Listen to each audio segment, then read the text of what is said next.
Welcome, Christoph.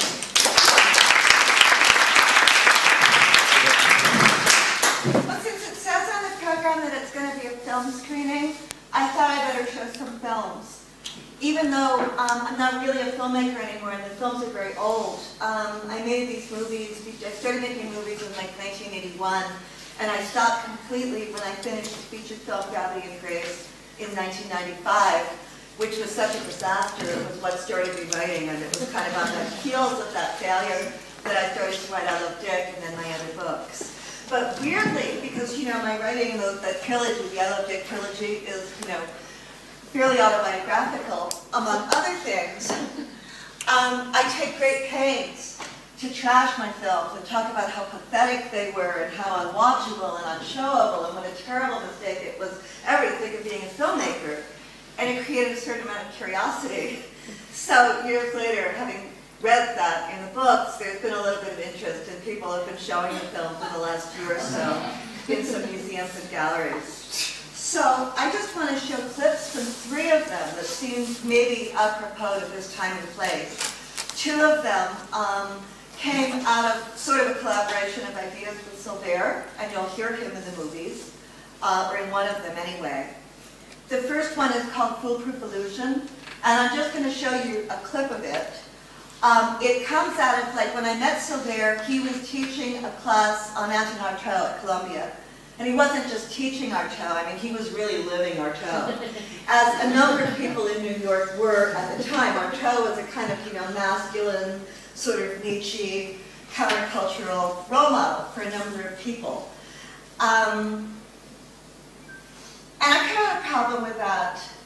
And, you know, I mean, of course, as a girl, I thought, where do I fit into that as a girl? And I thought that I would like to get some people to talk about Artaud who I felt were uniquely qualified, who might not be the people usually asked to talk about Artaud. So the 3 people that you're going to see in this movie are my friend Susan Cooper, who appears in my novel. Her character name is Liza Martin. And she's like this crazy schizophrenic party girl who I always thought was kind of a genius.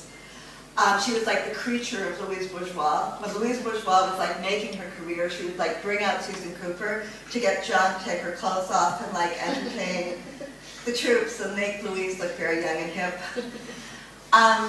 Anyway, Susan Cooper talking about Artaud in relation to her husbands.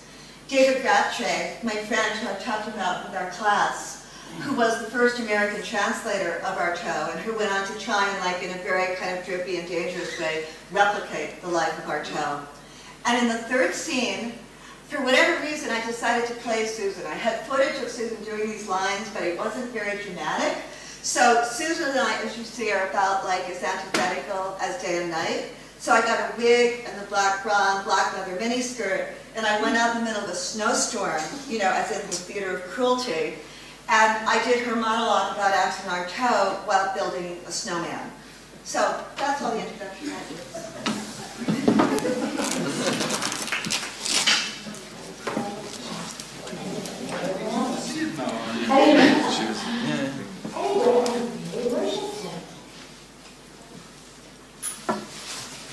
Workman's hand and monkey hand.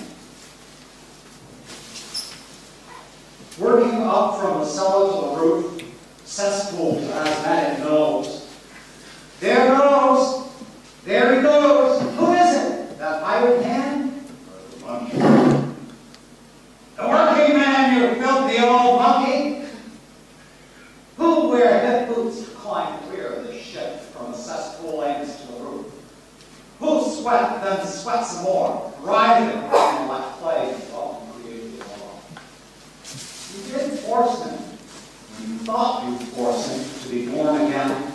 To be born again in a plagiary of innate essence. Your being innate by a presupposition at the bottom of your innateness.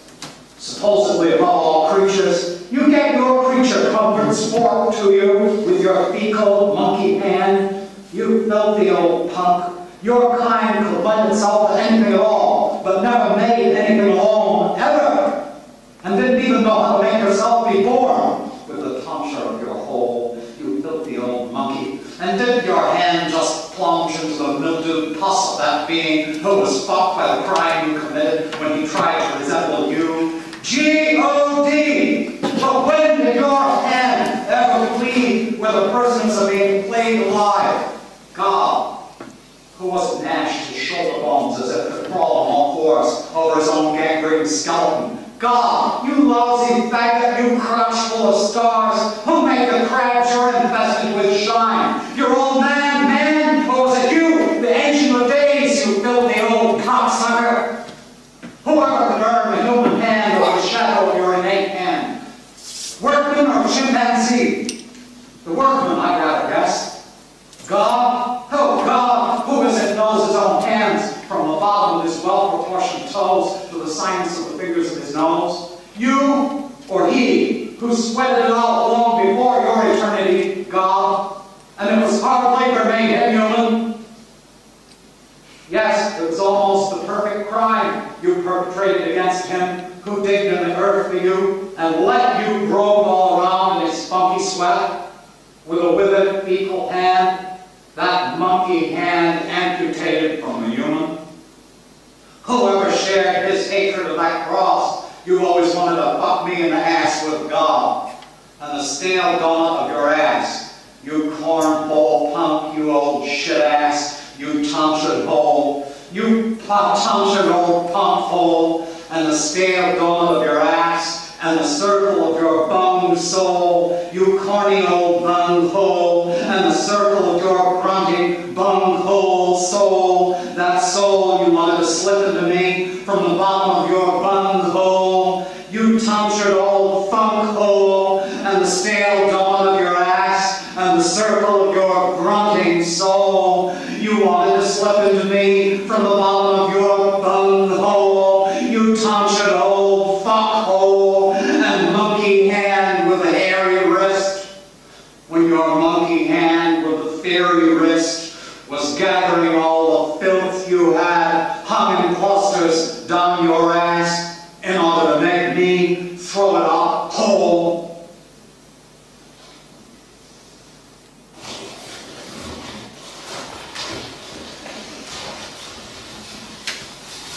Okay, we've had the idea of possession, bestiality, trying to consume another person, and now we're moving right along here to anger.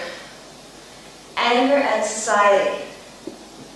Because my husband moved us to a little steel town in Pennsylvania because he really wanted to be angry.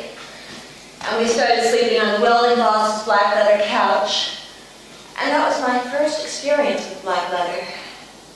And I could never understand why this guy weighed 300 pounds and he was taking methamphetamine every day of his life. So anyway, my husband at that time started taking methamphetamine too. And he kept on wanting me to reenact these little scenes for him out of my mind. And of course I wanted to please him. But I didn't really know how to please him. So I had this job at that time at this little Syrian restaurant serving up these 5-cent kiddies. And I kind of got the idea. I began to formulate a plan in my mind that I would sort of get a bunch of female gunfighters together at Bethlehem, PA, and sort of spur up the Union Party. I mean, after all, these guys were watching porn all night long. But I couldn't find any female gunfighters in Bethlehem. So I thought, right, I've got to do this by myself. But nobody would sell me a .45 and I had to buy a shotgun. But I managed. I went to Woolworths. I began to put the outfit together, so to speak. And I went up there one night. I went out to the Union Party, banged on the door, said, "Let me in." And these guys were sitting there up against the wall drinking beer cans